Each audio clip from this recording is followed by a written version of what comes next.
नमस्कार शेतकरी बंधूंनो. आज आपण पाहणार आहोत की आंबा बाग लावली परंतु उत्पादन मिळत नाहीये. झाडं मोठी झालीत परंतु फळं लागत नाहीत. ह्याचं मुख्य कारण काय आहे? शेतकरी कुठं चुकत आहे किंवा आपल्या काय चुका होत आहेत फळबाग लागवड करताना? याची सर्वात महत्वाची आणि पहिली चूक म्हणजे तुम्ही निवडलेलं रोप.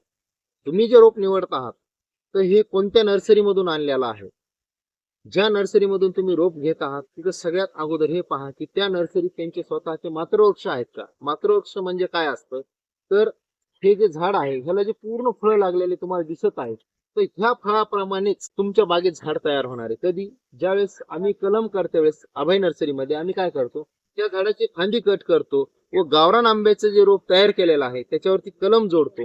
ही जी कलम जोडण्याचं असतं तर हे मातृवृक्ष. मातृवृक्ष म्हणजे ह्याचा डोळा काड्या आपण त्या गावरान आंब्याच्या रोपावरती जोडतो आणि त्याच्यापासून जे रोप तयार होतं, तर ते रोप हे झाड जसं आमच्या नर्सरीत उत्पादन देणार आहे ते झाड तसंच तुमच्या इथं उत्पादन देणार आहे.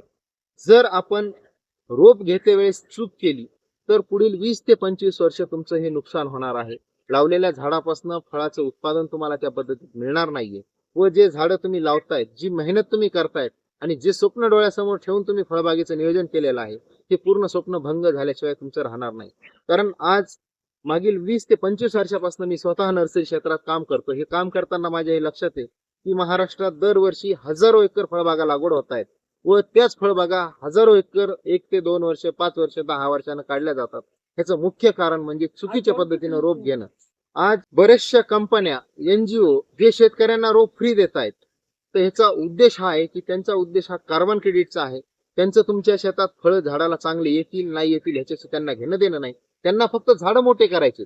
झाडं मोठे झाल्याच्या नंतर तुमच्या शेतातलं झाड पुढच्या 3 वर्षानंतर, आज लागवड केली तर 3 वर्षानंतर हे झाड हवेतला कार्बन डायऑक्साईड शोषून घेणार आणि तो शोषून घेतलेला कार्बन डायऑक्साईडचं क्रेडिट हे आहे तर हे त्या कंपन्यांना मिळणार आहे, शेतकरी बांधवांना मिळणार नाहीये. हे लक्षात घ्या. त्यामुळं तुम्ही जे आंब्याचं लागवडीचं अंतर 30 बाय 30 फूट असेल, 20 बाय 20 असेल किंवा 15 बाय 15 असेल, त्या अंतरामध्ये जाऊ नका. अल्ट्रा हाय डेन्सिटी मध्ये लागवड करा. हे माझ्या मागचं झाड जे आहे ते 3-3.5 वर्षाचं झाड आहे व ह्याला जवळपास 15 ते 20 किलो फळं लागलेली तुम्ही पाहू शकता.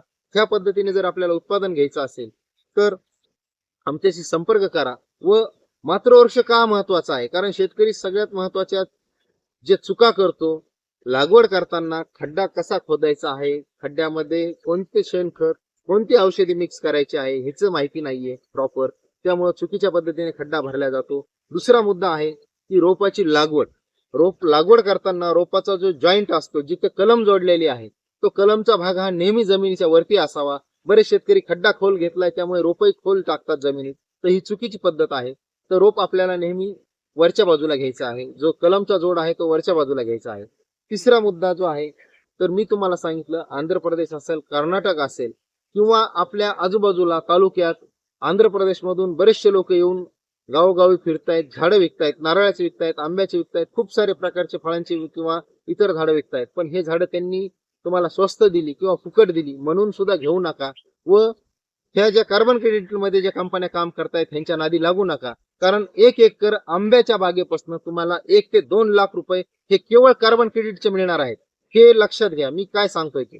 कारण जर आपण आंब्याची बाग लावली, आपण आंब्याच्या बागेपासून 3ऱ्या वर्षापासून फळाचं उत्पादन घेणारच आहोत.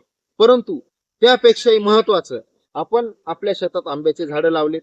वर्षभर आपलं झाड जे आहे ते हवेतलं कार्बन डायऑक्साईड ओढून घेणार आहे. जे काही कार्बन डायऑक्साईड ओढून घेतलंय, जे शोषण झालंय झाडामध्ये, जे जे स्टोरेज केले, त्याच्याबद्दल आपल्याला जागतिक मार्केट मध्ये कार्बन क्रेडिट हा विकून आपण याच्यातनं पैसे कमवू शकतो. ते कसे पैसे कमवायचे, त्याचं कसं कार्बन क्रेडिट आपल्या शेताचं मॅपिंग करायचं, कसं रजिस्ट्रेशन करायचं, ह्याविषयी आम्ही तुम्हाला सगळी सविस्तर माहिती देणार आहोत. त्यापूर्वी ज्या शेतकऱ्यांना आंब्याच्या झाडांची नवीन लागवड करायची आहे, नवीन बाग लागवड करायची आहे किंवा ज्यांनी केलं आहे, तर या शेतकऱ्यांना ज्यांनी आंब्याची बाग लागवड करायची आहे त्यांनी दर्जेदार उत्पादन मिळण्यासाठी आमच्या अभय नर्सरीशी संपर्क साधावा. धन्यवाद.